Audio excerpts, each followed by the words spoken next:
सदाशिवसमारम्भां शङ्कराचार्यमध्यमाम् अस्मदाचार्यपर्यन्तां वन्दे गुरुपरम्परां। हरिः ओम् श्रीगुरुभ्यो नमः। हरिः ओम् वासुदेवसुतं देवं कंसचाणूरमर्दनं देवकी परमानन्दं కృష్ణం వందే జగద్గురుం. మనం భగవద్గీత 111వ క్లాస్లో ఉన్నాము. అంతకుముందు క్లాస్లో 10వ అధ్యాయంలో 32వ శ్లోకం వరకు చూసాం. ఇప్పుడు 10వ అధ్యాయంలో 31 నుంచి 42 వరకు చాంట్ చేస్తాను. పవన పవతామస్మి రామశస్త్రభృతామహం జుషానాం మకరశ్చాస్మి శ్రోతసామస్మి జాహ్నవీ సర్గాణామాదిరంతశ్చ మధ్యం చైవాహమర్జున అధ్యాత్మ విద్యా విద్యానాం వాదప్రవదతామహం అక్షరాణామకారోస్మి ద్వంద్వః సామాసికస్య చ అహమేవాక్షయకాలః ధాతాహం విశ్వతోముఖః మృత్యుః సర్వహరశ్చాహం ఉద్భవశ్చ భవిష్యతాం కీర్తిశ్రీర్వాక్చ నారీణాం స్మృతిర్మేధా ధృతిక్షమా బృహత్సామ తథా సామ్నాం గాయత్రీ ఛందసామహం మాసానాం మార్గశీర్షోహం ఋతూనాం కుసుమాకరః ద్యూతం చలయతామస్మి తేజస్తేజస్వినామహం జయోస్మి వ్యవసాయోస్మి సత్వం సత్వవతామహం వృష్ణీనాం వాసుదేవోస్మి పాండవానాం ధనంజయః మునీనామపి అహం వ్యాసః కవీనాం ఉసనా కవిః దండో దమయతామస్మి నీతిరస్మి జిగీషతాం మౌనం చైవాస్మి గుహ్యానాం జ్ఞానం జ్ఞానవతామహం యచ్చాపి సర్వభూతానాం బీజం తదహమర్జున న తదస్తి వినా యస్యాత్ మయా భూతం చరాచరం నాంతోస్తి మమ దివ్యానాం విభూతీనాం పరంతప ఏష తు దేశతః ప్రోక్తః విభూతేర్విస్తరో మయా యద్యద్ విభూతిమత్సత్వం శ్రీమదూర్జితమేవ వా తత్తదేవావగచ్చత్వం మమ తేజోంస సంభవం అథవా బహునైతేన కిం జ్ఞాతేన తవార్జున విష్టవ్యాహమిదం కృష్ణం ఏకాంశేన స్థితో జగత్. ఓం తత్సదితి శ్రీమద్భగవద్గీతాసు ఉపనిషత్సు బ్రహ్మ విద్యాయాం యోగశాస్త్రే శ్రీకృష్ణార్జున సంవాదే విభూతి యోగో నామ 10వ అధ్యాయః.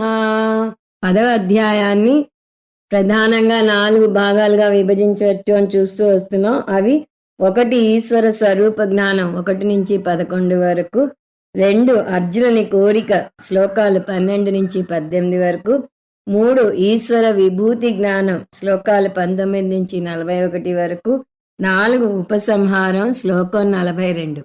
మనం ఇప్పుడు 3వ అంశం అయిన ఈశ్వర విభూతి జ్ఞానంలో ఉన్నాం. 19 నుంచి 41 వరకు చెప్పాడు. మనం 32 శ్లోకాలు చూసాం. అనేక విభూతులను చెప్పాడు కృష్ణ పరమాత్మ. ఇప్పుడు మనం ముందు క్లాసులో చూసిన విభూతులను మాత్రం చూద్దాం. తర్వాత మరుసటి క్లాసులో వాటిని కొంచెం లోతుగా గమనిద్దాము. ముందు క్లాసులో 28 నుంచి 32 శ్లోకాలు చూసాం. వాటి సారాంశం చూద్దాం. 28లో ఆయుధానామహం వజ్రం అన్నాడు. ఆయుధాలలో నేను వజ్రాయుధాన్ని అన్నాడు. భగవంతుడు ఎత్తిపట్టిన వజ్రాయుధంతో తిరుగుతాడు కాబట్టి ఆయన మీద భయంతో అగ్ని, సూర్యుడు, ఇంద్రుడు, వరుణుడు, యమధర్మరాజు వారి వారి పనులను సక్రమంగా చేస్తున్నారు అని ఉపనిషత్తుల్లో వస్తుందని చూసాం. అది కాక వజ్రాయుధం దధీతి మహర్షి వెన్నెముక నుంచి వచ్చింది. ఆయన ఆధ్యాత్మిక శక్తి వల్ల ఏర్పడింది కాబట్టి ఇది గొప్పదైంది. దీనివల్ల మనకి లౌకిక సంపద కన్నా ఆధ్యాత్మిక సంపద ఎక్కువ అని తెలుస్తుంది. ధేనూనామస్మి కామధు, పాడి ఆవులలో నేను కామధేనువుని అంటున్నాడు. ఎందుకంటే కామధేనువు ఏది కోరితే అది ఇస్తుంది. కామం కామం దోగ్ధి ఇది కామధు. తర్వాత ప్రజనశ్చాస్మి కందర్ప, కోరికలలో నేను మన్మధుణ్ణి అంటున్నాడు. మన్మధుడు ప్రేమ దేవత. కోరికలన్నింటిలోకి మన్మధుని శక్తి ఎక్కువ ఉంటుంది, అందువల్ల నేను మన్మధుణ్ణి అన్నాడు. సర్పాణామస్మి వాసుకి, విషసర్పాలలో నేను వాసుకుని అంటున్నాడు. పరమేశ్వరుడు వాసుకి సర్పాన్ని మెడలో వేసుకుంటాడు, అంటే అహంకారాన్ని భూషణంగా ధరిస్తాడు. పరమేశ్వరునికి వాసుకి భూషణ అయితే జ్ఞానికి అహంకారం భూషణం అవుతుంది. తర్వాత 29లో అనంతశ్చాస్మి నాగానం, విషసర్పాల్లో వాసుకుని అంటే ఇక్కడ నాగజాతికి చెందిన పాములలో ఆదిశేషు నేను అంటున్నాడు. వాసుకి శివుని మెడలో భూషణం అయితే ఆదిశేషు విష్ణుమూర్తికి శయ్య, అందువల్ల విష్ణుమూర్తిని అనంతసేనుడు అంటారు. పితృనాం అర్యమా చాస్మి, పితృదేవతలలో నేను అర్యముడిని అంటున్నాడు. ఎందుకంటే మనం పితృదేవతలకు వదిలిన తర్పణాలను ఆ పితృదేవతలు ఏ లోకంలో ఉంటే వారికి ఎటువంటి ఆహారం ఇవ్వాలంటే దానిగా మన తర్పణాలను మార్చి ఇస్తాడు అర్యముడు. యమ సంయమతామహం, శాసించే వారిలో నేను యమధర్మరాజుని అంటున్నాడు. ఎందుకంటే యమధర్మరాజు కాలతత్వాన్ని సూచిస్తాడు. 30లో ప్రహ్లాదశ్చాస్మి దైత్యానాం, రాక్షసులలో నేను ప్రహ్లాదుణ్ణి అంటున్నాడు కృష్ణ పరమాత్మ. మనం వర్ణాశ్రమ ధర్మాల గురించి నేర్చుకున్నప్పుడు ఏ వర్ణంలో పుట్టినా గుణబ్రాహ్మణుడిగా ఎదగాలి అని చూసాం. ప్రహ్లాదుడు రాక్షస వంశంలో పుట్టినా కూడా గుణబ్రాహ్మణుడు, అందువల్ల అతనిలో నా విభూతిని చూడు అంటున్నాడు. కాల కలయతామహం, గణించే వారిలో నేను చిత్రగుప్తుణ్ణి అంటున్నాడు. యమధర్మరాజు తన విధిని నిర్వర్తించాలి అంటే చిత్రగుప్తుడు ఆయనకి మన గురించిన చిట్టా మొత్తం ఇవ్వాలి, అందువల్ల నేను చిత్రగుప్తుణ్ణి అంటున్నాడు. మృగాణాంచ మృగేంద్రోహం, జంతువులలో నేను మృగరాజుని అంటున్నాడు. ప్రతి జంతువు అందమైనదే, కానీ సింహం అడవికే రాజు, అందువల్ల నేను సింహాన్ని అన్నాడు. వైనతేయశ్చ పక్షినాం, పక్షులలో నేను గరుత్మంతుణ్ణి అంటున్నాడు. గరుత్మంతుడు చాలా వేగంగా వెళ్తాడు, అందువల్ల నేను ఆ వేగంగా వెళ్లే పక్షిని అన్నాడు. 31లో పవన పవతామస్మి, శుద్ధి చేసే వాటిలో నేను వాయువును అంటున్నాడు. అలా శుద్ధి చేసే వాటిలోకి నీరు, అగ్ని, వాయువులు వస్తాయి. ఇక్కడ వాయువు గురించి చెప్తున్నాడు. రామశస్త్రభృతామహం, ఆయుధాలు ధరించిన దేవుళ్లలో నేను శ్రీరాముణ్ణి అంటున్నాడు. భగవంతుడు దుష్ట శిక్షణ కోసం, శిష్ట రక్షణ కోసం ఆయుధాలు ధరిస్తాడు. మనలో ఉన్న అరిషడ్వర్గాలను జయించటానికి ఆయుధాలను ఉపయోగిస్తాడు. అందువల్ల ఆయుధాలను ధరించిన దేవుళ్లలో నేను శ్రీరాముణ్ణి అంటున్నాడు. జుషానా మకరశ్చాస్మి, జలచరాలలో నేను మకరాన్ని అంటున్నాడు. అన్నిటిలోకి అది పెద్ద ప్రాణి, అందువల్ల జుషాలలో పరమాత్మ మకరం. స్రోతసామస్మి జాహ్నవి, నదులలో నేను గంగా నదిని అంటున్నాడు. గంగా నదిని జీవనది అంటారు, అందుకని నదులలో నేను గంగా నదిని.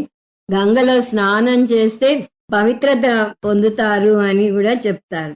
32లో సర్గాణం ఆదిరంతశ్చ మధ్యం చైవాహం, సృష్టిలో సృష్టించబడిన వస్తువులన్నింటిలోకి నేను ఆది మధ్యాంతాలను అన్నాడు. అంత ముందు కూడా అంటే 20వ శ్లోకంలో అహమాదిశ్చ మధ్యంచ భూతానాం అంత ఏవచ అని చూసాం.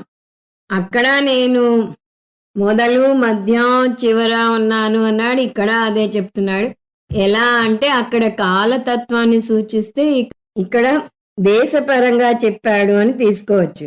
కాలపరంగా తీసుకుంటే సృష్టి స్థితి లయ కారణాలు భగవంతుడే. అదే ఆది మధ్యాంతాలను దేశపరంగా తీసుకుంటే పాతాళలోకం భగవంతుడే, అన్నిటికన్నా ఊర్ధ్వలోకమైన బ్రహ్మలోకము భగవంతుడే, మధ్యలోకం అయిన పృథివీ కూడా భగవంతుడే. అధ్యాత్మ విద్య విజ్ఞానం, విద్యల్లోకి అన్నిటిలోకి ఆత్మజ్ఞానం బోధించే విద్య శ్రేష్టమైనది. అందువలనే రాజవిద్య రాజగుహ్యం అని కృష్ణ పరమాత్మే అన్నాడు. దీని పరా విద్య అని ముండకోపనిషత్ అంటుంది. అందువల్ల నేను విద్యలన్నింటిలోకి ఆధ్యాత్మ విద్యను అన్నాడు. వాద ప్రవదతామహం, పరస్పర వాద వివాదాలలో నేను వాదాన్ని అంటున్నాడు. ఈ వాదాల్లో కొన్ని రకాలు ఉన్నాయి అని చెప్పాను అంతకుముందు, వాటి గురించి కొంచెం చూద్దాము.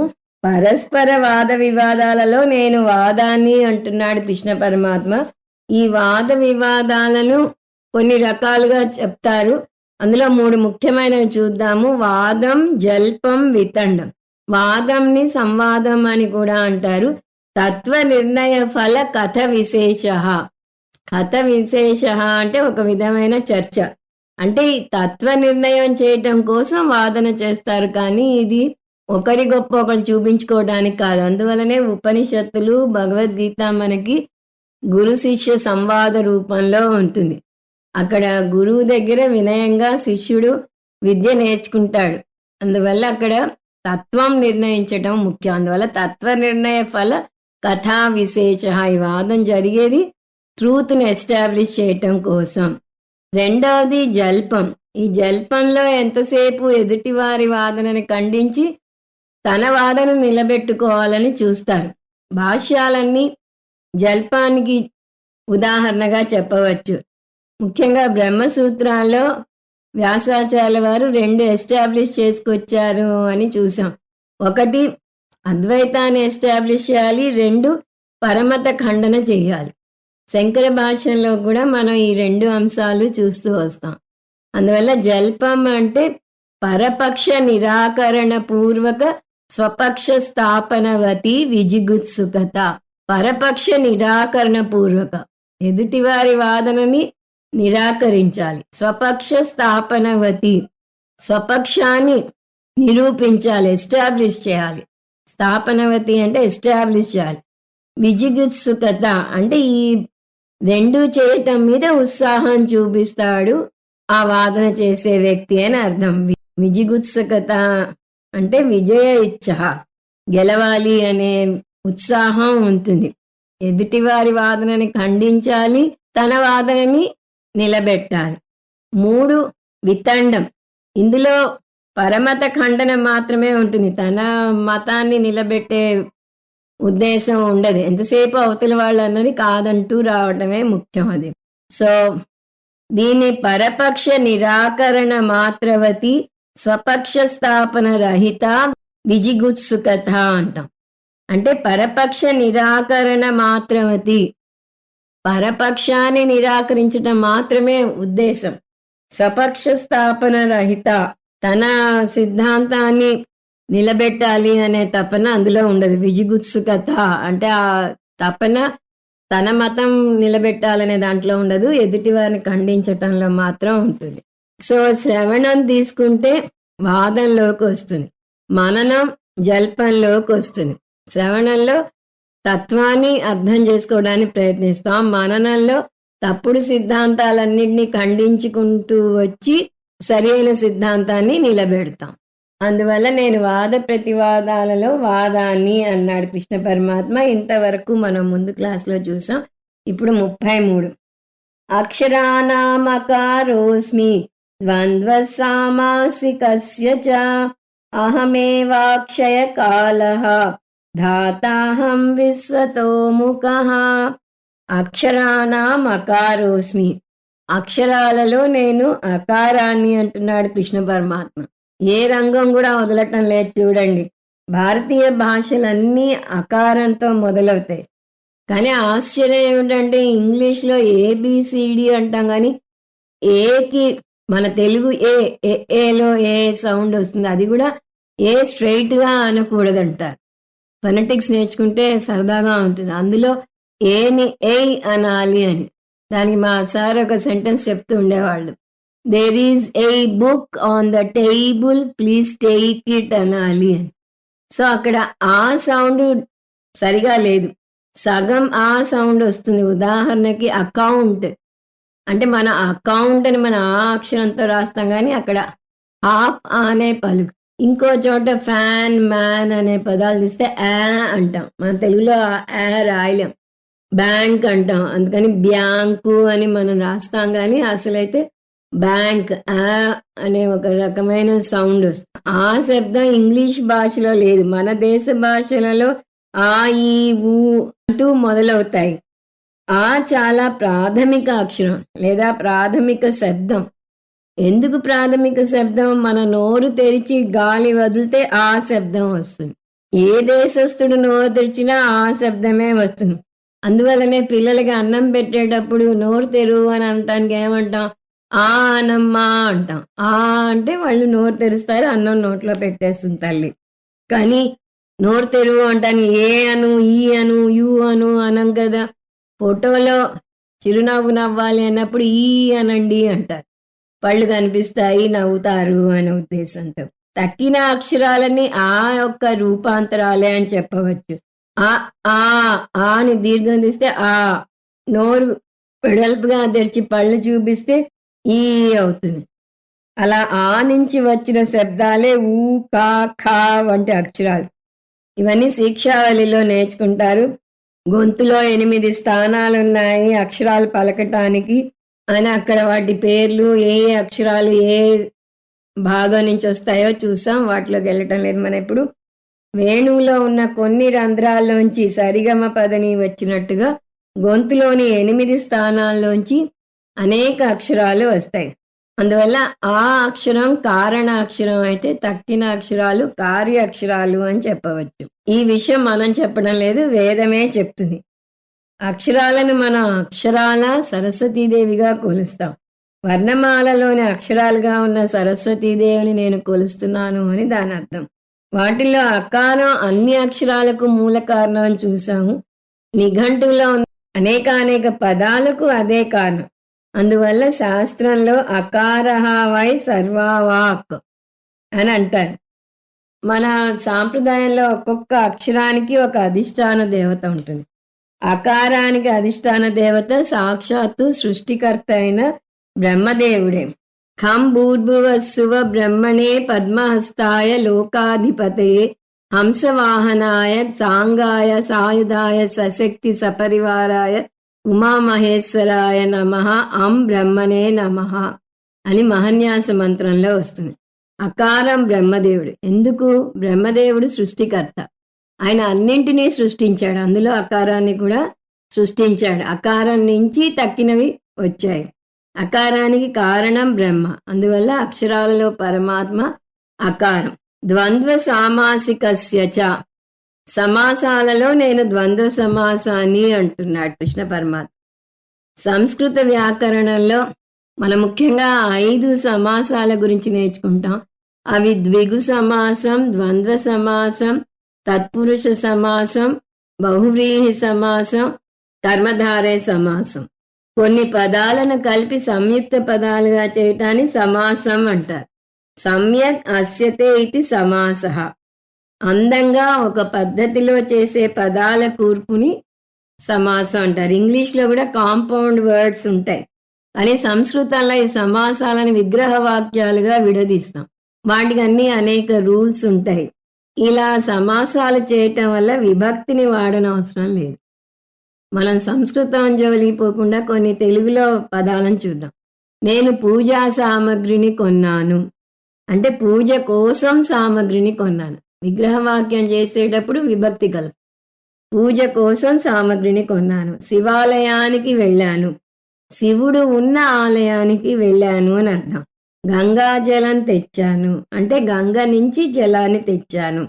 అడయార్ క్లాసులకు వెళ్ళాను, అడయారులో జరుగుతున్న క్లాసులకు వెళ్ళాను. ఇప్పుడు గంగాజలం పదం చూస్తే గంగా ఒక పదం, జలం ఇంకొక పదం, రెండింటినీ కలిపి ఒక సమాసం చేశాం. దీనివల్ల ఒక పెద్ద వాక్యాన్ని చిన్నదిగా చేస్తాం. దానివల్ల విభక్తులను వాడే శ్రమ తప్పుతుంది. కానీ ఏ సందర్భంలో ఏ విభక్తి వాడాలో ఎలా తెలుస్తుంది అంటే సందర్భాన్ని బట్టి అర్థం చేసుకుంటాం. గంగాజలం అంటే గంగ నుంచి నీరు అని అన్నాం. కానీ పూజా సామగ్రి అంటే పూజ నుంచి సామగ్రి అనం, పూజ కోసం సామగ్రి అంటాం.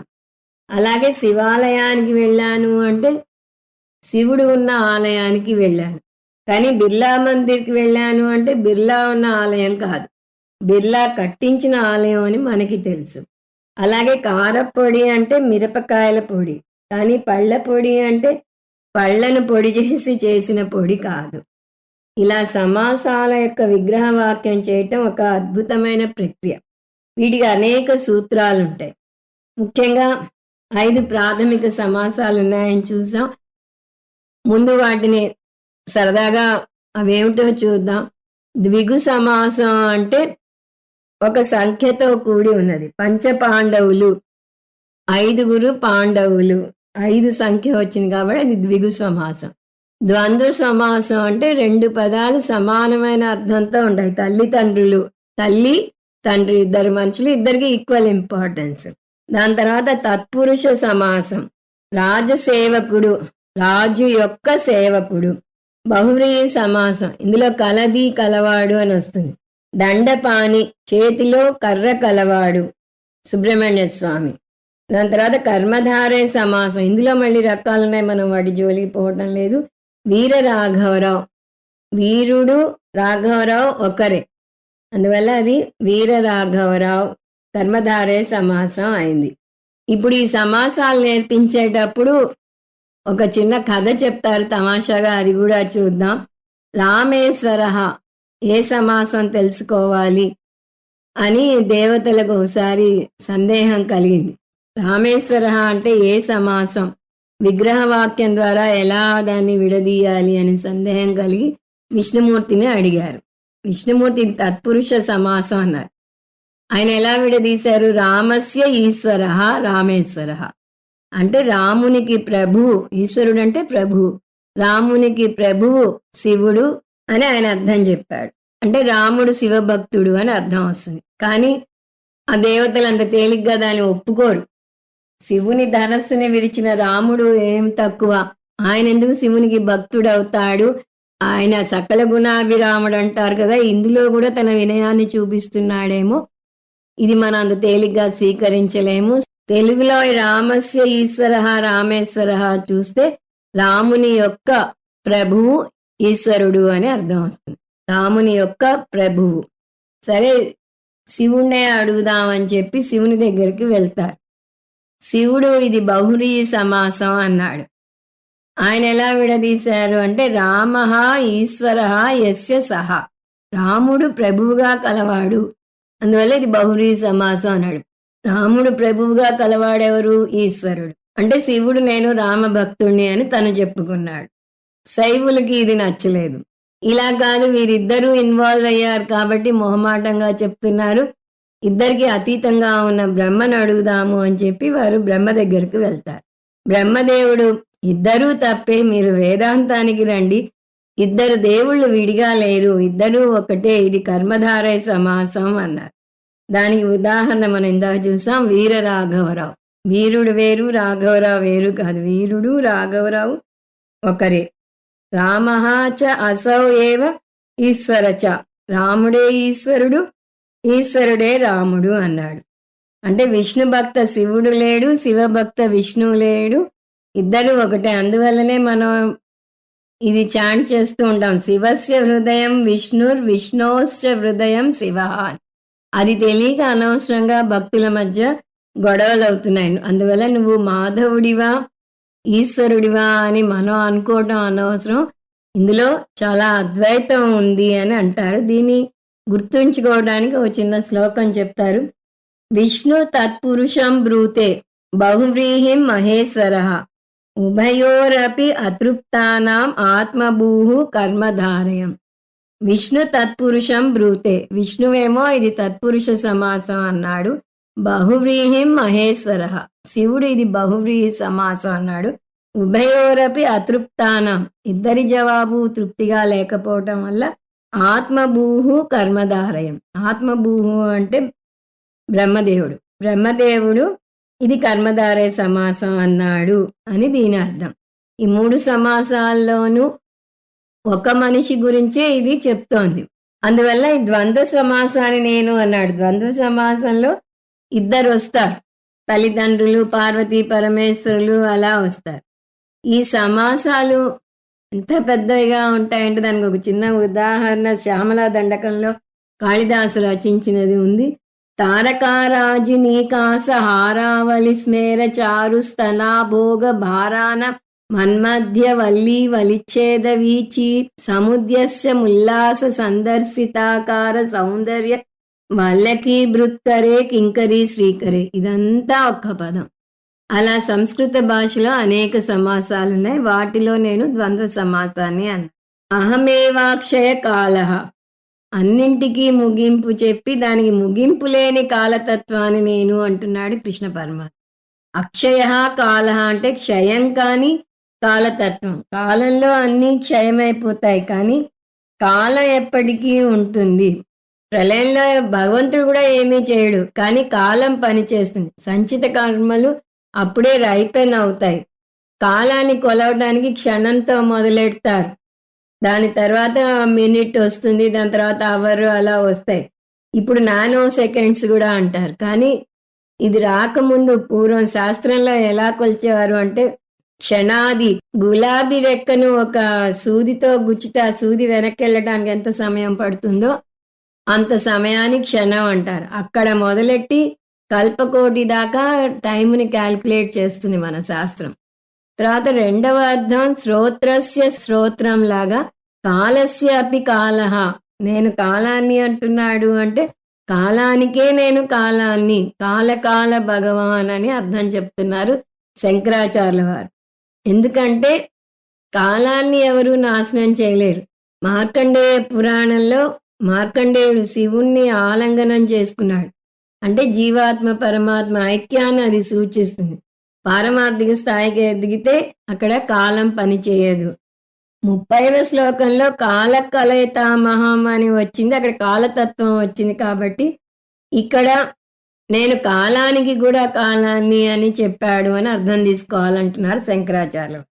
తర్వాత దాతాహం, నేను కర్మఫలదాతను అంటున్నాడు కృష్ణ పరమాత్మ. ఆ కర్మఫలం ఇవ్వాలి అంటే ఎంత నాలెడ్జ్ ఉండాలో మనం గమనించాం. ఎందుకంటే సరి అయిన వ్యక్తికి సరి అయిన సమయంలో సరి అయిన ఫలం ఇవ్వాలంటే ఎంత గొప్ప మేధాశక్తి ఉండాలి. మన కంప్యూటర్ ఎందుకు పనికిరాదు దాని ముందు. భగవంతుని కంప్యూటర్కి వైరస్ ఎక్కే అవకాశం కూడా లేదు. మొత్తం జీవరాశులన్నింటి యొక్క కర్మల రికార్డు పెట్టుకుని వాడి తగ్గ కర్మఫలాలను ఇస్తూ రావాలి. అది ఎంత క్లిష్టమైన పనో ఊహించండి. అందువల్ల నేను కర్మఫలదాతను అన్నాడు.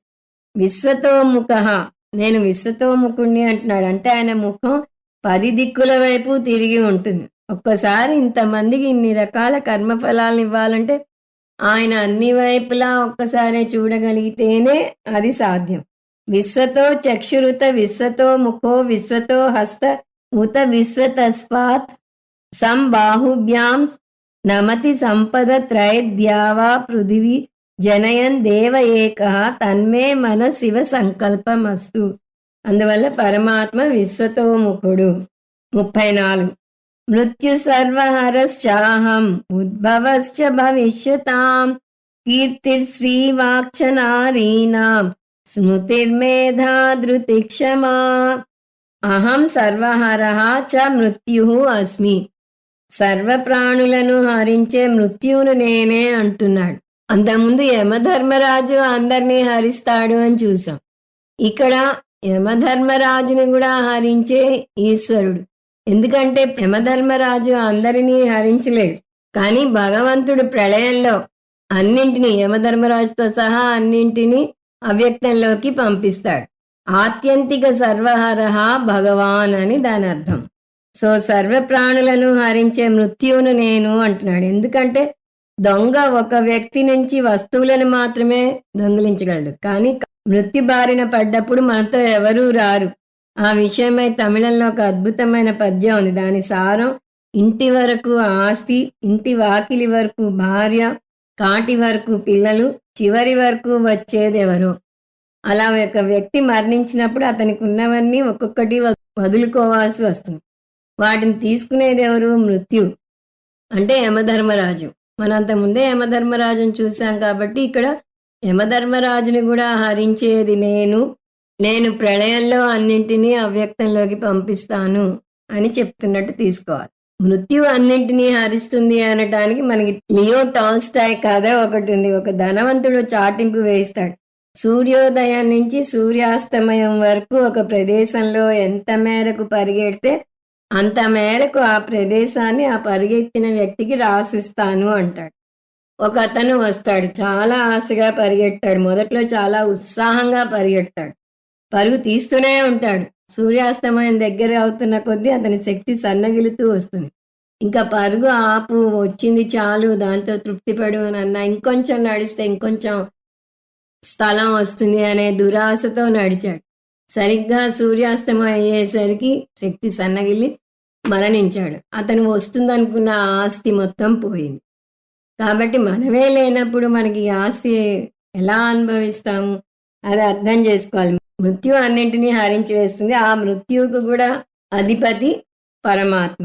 ఉద్భవస్య భవిష్యతాం, భవిష్యత్తులో పుట్టబోయే ఐశ్వర్యాన్ని నేను అంటున్నాడు కృష్ణ పరమాత్మ. ఎందుకంటే భవిష్యత్తులో ఏదన్నా పుట్టించాలంటే అది ఇప్పుడు అవ్యక్త రూపంలో నిక్షిప్తమై ఉండాలి. అవ్యక్తంగా లేని దాన్ని కొత్తగా వ్యక్తంలోకి తీసుకురాలేము. అటువంటి ఐశ్వర్యాన్ని కూడా నేనే అంటున్నాడు. అంటే భవిష్యత్తులో రాబోయే వాటికి ఇప్పుడు నేను బీజాన్ని. అందువల్ల పరమాత్మ ఉత్పత్తి హేతు.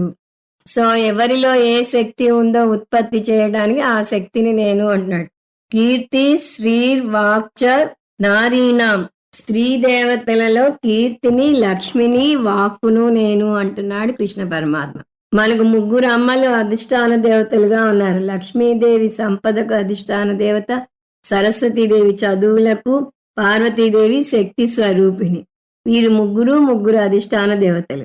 వీరు కాక సృష్టిలో మనకి అనేక అధిష్టాన దేవతలు ఉన్నారు. ఎందుకు? సృష్టిలో ఏది వచ్చినా దానికి కొన్ని సూత్రాలు ఉంటాయి, కొన్ని ప్రకృతి నియమాలు ఉంటాయి. ఉదాహరణకి భూమి తన చుట్టూ తాను తిరుగుతూ సూర్యుని చుట్టూ తిరుగుతుంది. అంటే ఈ పని ప్రకృతి నియమాల వల్ల జరుగుతున్నది. ప్రకృతిలో ఎన్నో జరుగుతూ ఉంటాయి. ఉరుములు, మెరుపులు, భూమి ఆకర్షణ శక్తి ఏది తీసుకున్నా దాని వెనుక ప్రకృతి నియమం ఉంటుంది. ఈ నియమాలు ఇంత క్రమం తప్పకుండా పనిచేస్తున్నాయి అంటే వాటి వెనక ఒక మేధాశక్తి ఉంది.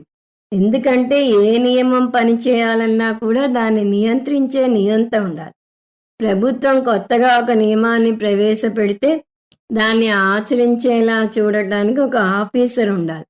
ఈ విధంగా ఈ సృష్టిలో ఏ వస్తువు అయినా కూడా దానికి కొన్ని సూత్రాలు ఉంటాయి. ఆ సూత్రాలను ఒక తెలివైన తత్వం నియంత్రిస్తుంది. ఈ రెండూ కలిపితే ప్రతి వస్తువుకి ఒక అధిష్టాన దేవత ఉంటుంది. అంటే ఇప్పుడు మనం 2 అడుగులు పైకి వేయాలి. వస్తువు నుంచి వస్తువుకున్న సూత్రాన్ని చూడాలి, సూత్రం నుంచి దాన్ని నియంత్రించే తెలివైన తత్వాన్ని చూడాలి. అంటే ప్రతి వస్తువుకు ఉన్న అధిష్టాన దేవతని చూడాలి. భూమికి భూదేవత ఉంది, జలానికి జలదేవత ఉంది. అలా ప్రతి ఒక్క అక్షరానికి అక్షర దేవత ఉంది. మన అంగాలు ఒక్కొక్క దానికి ఒక్కొక్క అధిష్టాన దేవత ఉంది.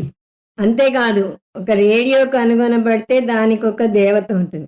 ఈ అధిష్టాన దేవతలందరికీ అధిష్టాన దేవత ఈశ్వరుడు.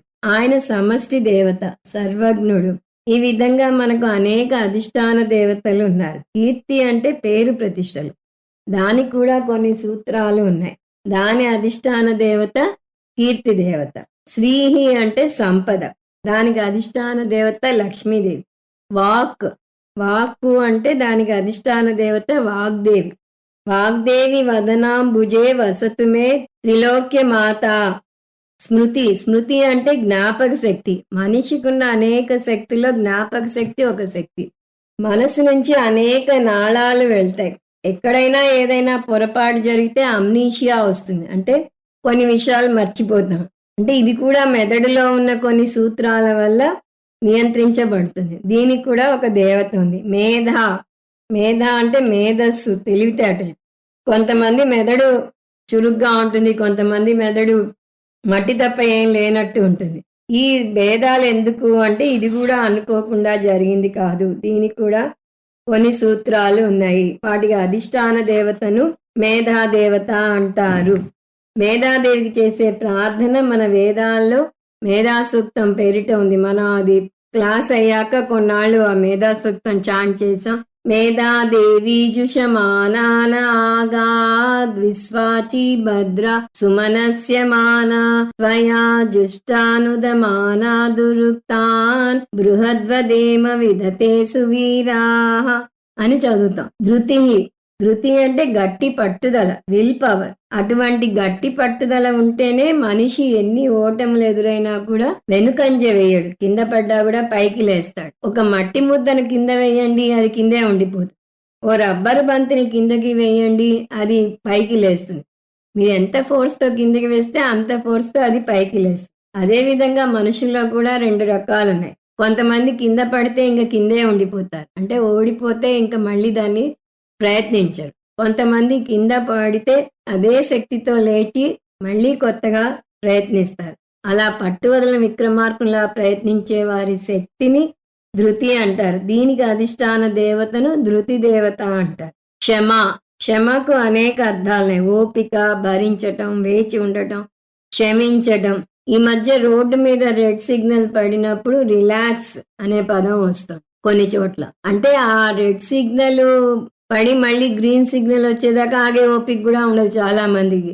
ఆరెంజ్ సిగ్నల్ రాగానే రెడీ అయిపోతారు వెళ్ళడానికి, కొంతమంది వెళ్ళిపోతారు కూడా. పొరపాటున గ్రీన్ సిగ్నల్ వచ్చాక ముందు ఉన్న కారు కదలకపోతే ఇంకా వెనకాల నుంచి భయమనే హారన్లు మోగుతూనే ఉంటాయి. అతను ఏదో అక్కడ కావాలని ఆగిపోయినట్టుగా గొడవ చేసేస్తుంటారు. అందువల్ల ఓపిక ఉండటం, క్షమాగుణం ఉండటం ఒక శక్తి. దాని అధిష్టాన దేవత క్షమాదేవత. ఇవన్నీ కూడా మనకి సూక్తాలు ఉన్నాయి. నాదీనాం అహం అస్మి. స్త్రీ దేవతలలో ఈ దేవతలన్నీ నేను అంటున్నాడు. కొన్ని దేవతలను పేర్కొన్నాడు. అన్ని దేవతలను మనం తీసుకోవచ్చు. ఆ స్త్రీ దేవతలలో పరమాత్మ ఇక్కడ పేర్కొన్న పేర్లు కీర్తి, శ్రీ, వాక్, స్మృతి, మేధ, ధృతి, క్షమ. ఇవన్నీ నా విభూతులే అని చెప్పాడు. 35 బృహత్సామ తథా సామ్నాం గాయత్రీ ఛందసామహం మాసానాం మార్గశీర్షోహం ఋతూనాం కుసుమాకరః. బృహత్సామ తథా సామ్నాం. అంతకుముందు వేదాలలో నేను సామవేదాన్ని అన్నాడు. ఇప్పుడు సామవేద మంత్రాల్లో నేను బృహత్సామాన్ని అంటున్నాడు కృష్ణ పరమాత్మ. సామ మంత్రాలు అనే పదం ఒక సమాసం. ఇందాక సమాసాల గురించి చూసాం. సామవేదం యొక్క మంత్రాలు, అందులో బృహత్ సామ నేను అన్నాడు. బృహత్ సామ అంటే బృహత్ ప్లస్ సామ, అదొక మంత్రం పేరు. అది కూడా చాలా మంగళకరమైన మంత్రం. అది భగవంతుని స్తుతించే మంత్రం. దీనికి బృహత్ సామ అని పేరెందుకు వచ్చింది అంటే అది చాలా పెద్దది అని కాదు, గొప్పవాడైన భగవంతుని స్తుతిస్తుంది కాబట్టి బృహత్ సామ అయింది. మంత్రం యాక్చువల్లీ 2-3 నిమిషాలే పడుతుంది గానం చేయటానికి, కానీ బృహదీశ్వరుని స్తుతిస్తోంది ఈ మంత్రం. అందువల్ల సామ మంత్రాల్లో పరమాత్మ బృహత్ సామ. గాయత్రీ ఛందసామహం. ఛందస్సులలో గాయత్రీ ఛందస్సు నేను అంటున్నాడు కృష్ణ పరమాత్మ. నిజానికి ఛందస్సుకు 2 అర్థాలు ఉన్నాయి, గాయత్రికి కూడా 2 అర్థాలు ఉన్నాయి. ఇవి కొంచెం లోతుగా చూద్దాము. ఛందస్సు అంటే ఛందస్సే ఒక అర్థం, అంటే పద్య భాగం రాయడానికి పాటించే సూత్రాలు. ఒక పద్యంలో ఎన్ని అక్షరాలు ఉండాలి, దానికి ఉండాల్సిన నియమాలు ఏమిటి, అవన్నీ వస్తుంది. సంస్కృతంలో ఈ ఛందస్సు కొన్ని ఉదాహరణలు: గాయత్రీ ఛందస్సు, అనుష్టుప్ ఛందస్సు, త్రిష్టుప్, జగతి, బృహతి మొదలైనవి. అంటే గాయత్రి కూడా ఒక ఛందస్సు. అంతేకాకుండా వేద మంత్రాలను కూడా ఛందస్సు అంటారు. కానీ ఇక్కడ ఛందస్సు అంటే ఛందస్సు అర్థమే సరిపోతుంది. అలాగే గాయత్రికి కూడా 2 అర్థాలున్నాయి. ఒకటి ఇప్పుడే చూసాం, గాయత్రి ఛందస్సు. దానిలో 3 పాదాలు ఉంటాయి, పాదానికి 8 అక్షరాలు ఉంటాయి, వెరసి 24 అక్షరాలు వస్తాయి. అష్టాక్షర త్రిపాద గాయత్రి అంటారు. అలాగే గాయత్రి అంటే ఒక ప్రత్యేకమైన మంత్రం కూడా. గాయత్రి మంత్రం తెలియని వారు ఉండరు. చాలా మంది గాయత్రి జపం చేస్తుంటారు. కాబట్టి వేద మంత్రాల్లో నేను గాయత్రి మంత్రాన్ని అంటున్నాడు కృష్ణ పరమాత్మ. గాయత్రి మహిమ గురించి మనకి శాస్త్రంలో చాలా విపులంగా వస్తుంది. గాయత్రి మంత్రాన్ని వివరిస్తూ ఒక గ్రంథమే ఉంది. గాయత్రి యొక్క ముఖ్యమైన మహిమ, ఈ గాయత్రి మంత్రాన్ని వేదసార మంత్రం అంటారు. మనం ఉపనిషత్తుల్లో నేర్చుకుంటాం. బ్రహ్మదేవుడు ఒకసారి వేదాల సారం చూడాలనుకున్నట్ట. వేదాలను చిలికితే ఈ గాయత్రి మంత్రం వచ్చింది అని. త్రిభ్య ఏవతు వేదేభ్యః పాదం పాదం అదూదుహం తదిత్యర్చోస్య సావిత్ర పరమేష్టి ప్రజాపతి బ్రహ్మదేవుడు 3 వేదాలను తీసుకున్నట్ట. మనకి ఉన్నది 4 వేదాలైనా కూడా మామూలుగా 3 వేదాల గురించి ఎక్కువ చెప్తారు. అథర్వణ వేదం ఎక్కువగా రాదు. ఆ 3 వేదాలు ఋగ్వేదం, యజుర్వేదం, సామవేదం. ఎందుకంటే వాటిలోనే యజ్ఞయాగాదులు, కర్మకాండ వస్తాయి. వేదాలు చాలా పెద్దవి అవటం వల్ల బ్రహ్మదేవుడు వాటి సారాన్ని తీయదలుచుకున్నాడు.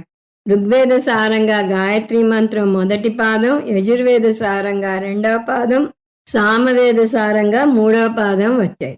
ఋగ్వేద సారం తత్సవితుర్వరేణ్యం, యజుర్వేద సారం భర్గోదేవస్య ధీమహి, సామవేద సారం ధియోయోన ప్రచోదయాత్. అలా ఒక్కొక్క పాదంగా వచ్చింది. ఈ గాయత్రి మంత్రం అసలు పేరు సావిత్రి మంత్రం. ఎందుకంటే ఈ మంత్రం వర్ణించేది సూర్య భగవానుణ్ణి. సంస్కృతంలో సూర్య భగవానుణ్ణి సవితా దేవత అంటారు. అందువల్ల సావిత్రి మంత్రం అయింది. గాయత్రి ఛందస్సులో ఉండటం వల్ల గాయత్రి మంత్రం అనే పేరు కూడా వచ్చింది. అంటే ఛందస్సు పరంగా గాయత్రి మంత్రం, దేవతా పరంగా సావిత్రి మంత్రం. బ్రహ్మచారికి ఉపనయనం చేసినప్పుడు అతని తండ్రికి గురువుకి సాష్టాంగ నమస్కారం చేసి సావిత్రి భో అనుబ్రూహి అంటాడు. అంటే అక్కడ సావిత్రి అంటే గాయత్రి మంత్రం నాకు నేర్పించు అని. గాయత్రి మంత్రాలు వేదసారం కాబట్టి తండ్రి తన పుత్రునికి వేదాలు అధ్యయనం చేయడానికి శ్రీకారం చుడుతున్నాడు కాబట్టి అక్కడ గాయత్రి మంత్రం అనే పదం వాడతారు. అంటే మనం గాయత్రి మంత్రం జపిస్తే మొత్తం వేదాలను జపించినట్టు అర్థం వస్తుంది. ఆయాతు వరదాదేవి అక్షరం బ్రహ్మ సహితం.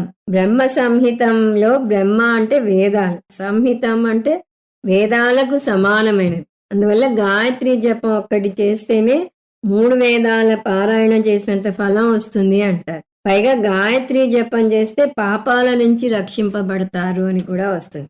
గాయత్రి గాయంతాం త్రాయతే ఇది గాయత్రి. గాయంతాం అంటే జపించే వ్యక్తి, త్రాయతే అంటే రక్షిస్తుంది, గాయత్రి అంటే దేవత. అందువల్ల ఎవరైతే గాయత్రి మంత్రాన్ని జపిస్తారో అతనికి గాయత్రి ఒక రక్షణ కవచంలా పనిచేస్తుంది. కొంతమంది ఇంటి ముందు కందృష్టి వినాయకుడిని పెడుతూ ఉంటారు. గాయత్రి అలాంటి రక్షణ కవచాన్ని ఇస్తుంది. మనకి 2 రకాల గాయత్రి మంత్రాలు ఉన్నాయి. శ్రౌత గాయత్రి, స్మార్త గాయత్రి. శ్రౌత గాయత్రి అంటే శృతుల్లో లేదా వేదాల్లో వచ్చే మంత్రం. స్మార్త గాయత్రి అంటే స్మృతి గ్రంథాల్లో వచ్చే మంత్రం. ఉపనయనాల్లో ఉపదేశించే మంత్రం ఏమిటి అంటే శ్రౌత గాయత్రి మంత్రం. ఇందాక మనం చూసిన మంత్రమే. తత్సవితుర్వరేణ్యం భర్గో దేవస్య ధీమహి ధియోయోన ప్రచోదయాత్. జపం చేయడానికి వీలుగా దాని ముందు ఓం భూర్భువస్సువః కలుపుతారు. గాయత్రి మంత్రం ఇంత ముఖ్యమైనది కాబట్టి టూకీగా దాని అర్థం కూడా చూద్దాం. దీని ఆర్డర్ మారుస్తున్నా. సవితుః దేవస్య తత్వరేణ్యం భర్గః వయం ధీమహి. వయం ధీమహి అంటే మేము ధ్యానం చేస్తున్నాము. తత్వరేణ్యం భర్గః ఈ పవిత్రమైన ప్రకాశం మీద. ఎవరిది ప్రకాశం? సవితుః దేవస్య సూర్య భగవానుని యొక్క. అంటే మొత్తం కలిపితే మేము సూర్య భగవానుని యొక్క పవిత్రమైన ప్రకాశం మీద ధ్యానం చేస్తున్నాము. ఎందుకు ధ్యానం చేస్తున్నా? దానివల్ల కలిగే ఫలం ఏమిటి? యహ నహ ధియః ప్రచోదయాత్. ధియః అంటే బుద్ధి. ఆ సూర్య భగవానుని తేజస్సు మా మేధాశక్తిని పెంపొందిస్తుంది కాబట్టి చేస్తున్నాము. అందువల్ల గాయత్రి మంత్రం చదివితే మేధాశక్తి పెరుగుతుంది. గాయత్రి మంత్రం చదవకుండా తక్కిన మంత్రాలు చదివితే ఫలం రావు. కానీ తక్కిన మంత్రాలు చదవకపోయినా గాయత్రి మంత్రం చదివితే ఎక్కువ ఫలం కలుగుతుందని శాస్త్రంలో వస్తుంది. గాయత్రి గురించి అనేక గ్రంథాలలో వస్తుందని ఇప్పుడే చూసాం. గాయత్రి మంత్రాన్ని కూడా 2 రకాలుగా పఠిస్తారు. తత్ సవితుః వరేణ్యం అని చదవటం ఒక పద్ధతి. తత్ సవితుః వరేణ్యం ఇంకొక పద్ధతి. వరేణ్యంగా పఠిస్తే 23 అక్షరాలు, వరేణ్యంగా పఠిస్తే 24 అక్షరాలు వస్తాయి. 24 అక్షరాల గాయత్రి మంత్రాన్ని కూడా గాయత్రి మంత్రమే అంటారు. కానీ 23 అక్షరాలు ఉన్న దాన్ని నిశ్రుత్ గాయత్రి అంటారు. సంధ్యావందనంలో నిశ్రుత్ గాయత్రిని పఠిస్తారు. విశ్వామిత్ర ఋషి నిశ్రుత్ గాయత్రి ఛందః సవితా దేవత అని మనం నేర్చుకుంటాం.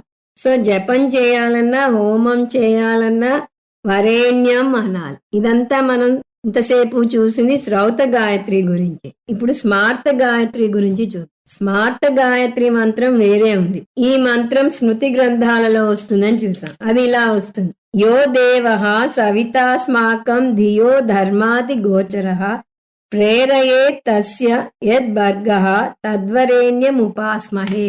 గాయత్రి మంత్రం ఇంత గొప్పది కాబట్టి గాయత్రి ఉపదేశాన్ని బ్రహ్మోపదేశం అంటారు.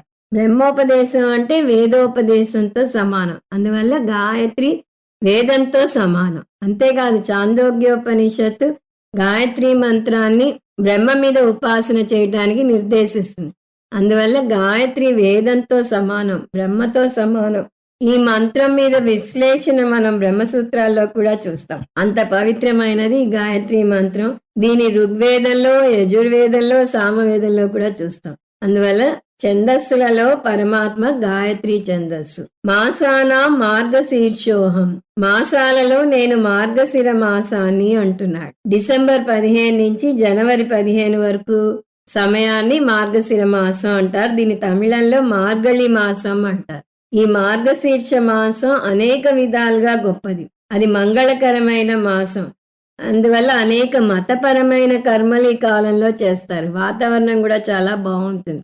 కొంతమంది భాష్యకారులు మార్గశీర్ష మాసంలో అనేక ధాన్యాలు పండుతాయి కాబట్టి సస్యఫలంగా ఉంటుంది కాబట్టి దీన్ని కృష్ణ పరమాత్మ ఎన్నుకున్నాడు అంటారు. భూమి సస్యశ్యామలంగా ఉంటుంది. భాష్యకారులు చెప్పే ఇంకొక కారణం ఈ నెల దేవతలకు సూర్యోదయ కాలం అని. మన మనుష్య లోకంలో ఒక సంవత్సరం, దేవతలకు ఒక రోజు. దేవతల రోజు సంక్రాంతి అంటే సంక్రమణ రోజుతో మొదలవుతుంది. రోజు మొదలయ్యే ముందు బ్రహ్మీ ముహూర్తం తెల్లవారుజామున ఉంటుంది. అంటే 4:30 నుంచి 6 గంటల వరకు సమయం. దేవతల రోజు జనవరి 15న మొదలవుతున్నది అంటే ఆ ముందు రోజులు దేవతలకు బ్రహ్మీ ముహూర్తంతో సమానం. బ్రహ్మీ ముహూర్తంలో సత్వగుణం ఉంటుంది. అందువల్ల అన్ని రకాల సాధనలకు, మతపరమైన సాధనలకు కూడా బ్రహ్మీ ముహూర్తం చాలా అనువైన సమయం. అంటే మార్గశీర్ష మాసం. అందువల్ల మాసాలలో పరమాత్మ మార్గశీర్ష మాసం. అంతేకాదు మనకి తెలిసిన విషయం, మార్గశీర్ష మాసాన్ని ధనుర్మాసం అని కూడా అంటారు. ఈ ధనుర్మాసంలో గోదాదేవి పాసురాలు చదువుతారు. ఆ విధంగా కూడా ఈ మాసం శ్రేష్టమైనది. అందువల్ల మాసాల్లో మార్గశీర్ష మాసాన్ని నేను అంటున్నాడు కృష్ణ పరమాత్మ. ఋతూనాం కుసుమాకరః, 6 ఋతువులలో నేను వసంత ఋతువుని అంటున్నాడు కృష్ణ పరమాత్మ. ఆ ఋతువుల పేర్లు వసంత ఋతువు, గ్రీష్మ ఋతువు, వర్ష ఋతువు, శరద్ ఋతువు, హేమంత ఋతువు, శిశిర ఋతువు. ఇంగ్లీష్ లో 4 ఉన్నాయి. అవి spring, summer, atom, winter. Spring అంటే వసంత ఋతువు. ఈ ఋతువులన్నింటిలోనూ వసంత ఋతువు చాలా అందంగా ఉంటుంది. అన్ని రకాల పువ్వులు వికసిస్తాయి. పువ్వులను చూస్తే ఆహ్లాదకరంగా ఉంటుంది. అనేక రకాల పక్షులు కనబడుతూ ఉంటాయి. పక్షుల కిలకిలా రావాలు మన్ని ఉత్తేజపరుస్తాయి. అందువల్ల కృష్ణ పరమాత్మ ఋతువులలో నేను వసంత ఋతువును అంటున్నాడు. వసంత ఋతువు అనకుండా కుసుమాకరః అన్నాడు. ఎందుకంటే వసంత ఋతువులో అనేక పువ్వులు విరబూస్తాయి కాబట్టి. 36 ద్యూతం చలయతామస్మి తేజస్తేజస్వినామహం జయోస్మి వ్యవసాయోస్మి సత్వం సత్వవతామహం. ద్యూతం చలయతామస్మి, మన విచక్షణాశక్తి కోల్పోయేలాగా చేసే వ్యసనాలలో నేను జూదాన్ని అంటున్నాడు కృష్ణ పరమాత్మ. జూదం ఒక పెద్ద వ్యసనం. తాగుడు, మత్తు మందుకు అలవాటు పడ్డవారు ఎలా వాటిని వదులుకోలేరో అలా జూదాన్ని కూడా వదులుకోలేరు. దానికి బానిసలైపోతారు. పేకాట, గుర్ర పందాలు వీటిని కూడా జూదంలోకే తీసుకోవచ్చు. భాగవతంలో ఒక కథ వస్తుంది.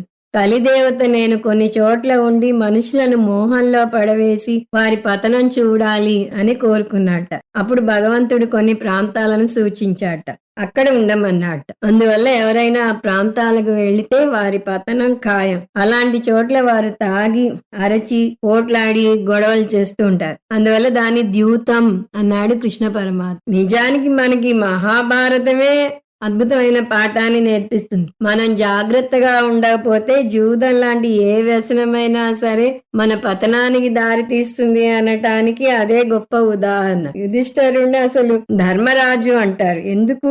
ఆయన ధర్మానికి ప్రతీకగా నిలిచాడు. అంతటి ధర్మశాలి కూడా ఒకటే బలహీనత ఉంది, అది పాచికలు ఆడటం. ఆ పాచికలను అడ్డం పెట్టుకుని పాండవులతోనే పాచికలు ఆడాడు శకుని మామ. ఆ ఆట మైకంలో పడి ధర్మరాజు ధర్మాధర్మ విచక్షణ కోల్పోయాడు. జూదంలో తన భార్యను తమ్ముళ్లను కూడా పణంగా పెట్టాడు. భార్యను తమ్ముళ్లను పణంగా పెట్టకూడదని అతనికి తెలియదా? అతను ధర్మానికి ప్రతీక. ధర్మశాస్త్రం క్షుణ్ణంగా తెలుసు. అయినా ఆ సమయంలో అతను విచక్షణ కోల్పోయాడు. ద్రౌపది కూడా అడుగుతుంది, తన్నోడి నన్నోడెనా, నన్నోడి తన్నోడెనా? అంటే నన్ను పణంగా ఎప్పుడు పెట్టాడు? తనని ఓడిపోయాక నన్ను పెట్టాడా? నన్ను పెట్టాక తనని తాను ఓడిపోయాడా అని అడుగుతుంది. ఎందువల్ల అంటే ఏ విధంగానూ అతనికి ఆమెను పెట్టే హక్కు లేదు. తనని ముందు పెట్టాడు అంటే తనని తాను ఓడిపోయాక గాని ఇంకొకళ్ళ జోలికి వెళ్ళకూడదు. కానీ తనను తాను ఓడిపోయాక తన మీదే తనకి అధికారం లేనప్పుడు భార్య మీద ఎలా అధికారం ఉంటుంది? అప్పుడు భార్యని పణంగా పెట్టలేడు. అందువల్ల ద్రౌపది ప్రశ్న వేస్తే దానికి ఎవరు జవాబు చెప్పలేకపోతారు. ధర్మరాజుకే ధర్మ సూక్ష్మం తెలుసు, అయినా ఆయన కూడా అది పాటించలేదు. ఎందుకంటే ఈ వ్యసనం అటువంటిది, విచక్షణాశక్తిని కోల్పోయేలా చేస్తుంది. ధర్మానికి ప్రతీకైన ధర్మరాజే విచక్షణాశక్తి కోల్పోతే ఇంకా ఆఫ్టర్ ఆల్ మామూలు మనుషులం మనమెంత. అందువల్లనే మన పెద్దలు సరదాగా కూడా పేకాట ఆడవద్దు అంటారు. డబ్బు పెట్టి ఆడటం లేదు అని మనం అన్నా కూడా వారు ఒప్పుకోరు. అది ఒక వ్యసనం, అది పతనానికి దారి తీస్తుంది. దానికి అంత బలమైన శక్తి ఉంటుంది. దానివల్ల ఆత్మహత్యలు చేసుకునేవారు కూడా ఉంటారు. అందువల్ల చెడు వ్యసనాలలో పరమాత్మ జూదం. తేజస్వినామహం, ప్రతిభాశాలులలో నేను ప్రతిభను అంటున్నాడు కృష్ణ పరమాత్మ.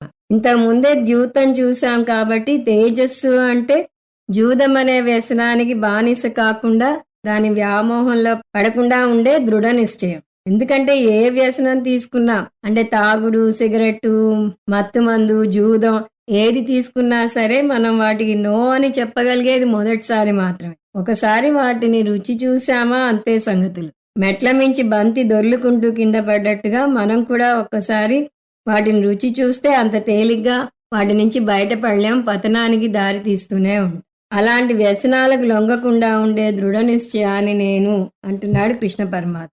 జయోస్మి వ్యవసాయోస్మి సత్వం సత్వవతామహం. సాత్విక పురుషులలో నేను సత్వగుణాన్ని అంటున్నాడు కృష్ణ పరమాత్మ. సత్వగుణం ఆధ్యాత్మిక చింతనను సూచిస్తే, రజోగుణం లౌకిక విచారణ సూచిస్తుంది. రజోగుణం ఉన్నవారు అర్ధకామాల వెంట పరుగులు తీస్తే, సత్వగుణం ఉన్నవారు ధర్మ మోక్షాలకు విలువనిస్తారు. తమో గుణం ఉన్నవారికి వీటిలో దేని మీద శ్రద్ధ ఉండదు. అందువల్ల ముందు తమో గుణం ఉన్నవారు అర్ధకామాల వెంట పరుగులు తీయాలి. దాని తర్వాత ధర్మ మోక్షాల వైపు వచ్చే అవకాశం ఉంటుంది. సరాసరి తమో గుణం నుంచి సత్వగుణానికి ఎదగలేరు. సత్వగుణం ఉంటే ఆధ్యాత్మిక చింతన వస్తుంది. సత్వగుణం వ్యవసాయాత్మిక బుద్ధిగా వ్యక్తమవుతుంది. వ్యవసాయం అంటే గట్టి ప్రయత్నం, మొక్కవోని పట్టుదల, దృఢ నిశ్చయం. అంటే పంచమహాయజ్ఞాలు చేయటానికి గట్టి ప్రయత్నం, దృఢ నిశ్చయం ఉండాలి. ఎప్పుడైతే అంత పట్టుదలగా చేస్తారో అప్పుడే అది విజయానికి దారి తీస్తుంది. సో ఇటు నుంచి వస్తే సత్వగుణం నుంచి వ్యవసాయ, వ్యవసాయ నుంచి జయ.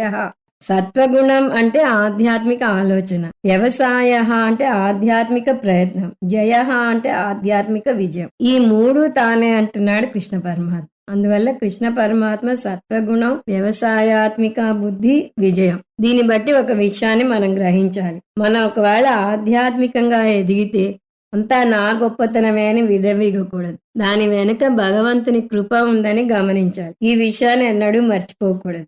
మనం ముందుకు వేసే ప్రతి అడుగు వెనక ఈశ్వర అనుగ్రహం ఉంది. ఫ్రీ విల్ ముందు ఉండి మనను నడిపిస్తే ఈశ్వర అనుగ్రహం వెనక నుంచి మనను ముందుకు తోస్తుంది. ఫ్రీ విల్, ఈశ్వర అనుగ్రహం రెండు జోడు గుర్రాల లాంటి. ఓం తత్సత్. సర్వం శ్రీకృష్ణార్పణమస్తు. ఓం పూర్ణమద పూర్ణమిదం పూర్ణాత్ పూర్ణముదచ్యతే పూర్ణస్య పూర్ణమాదాయ పూర్ణమేవావశిష్యతే. ఓం శాంతి శాంతి శాంతి. హరి ఓం. శ్రీ గురుభ్యో నమః. హరి ఓం.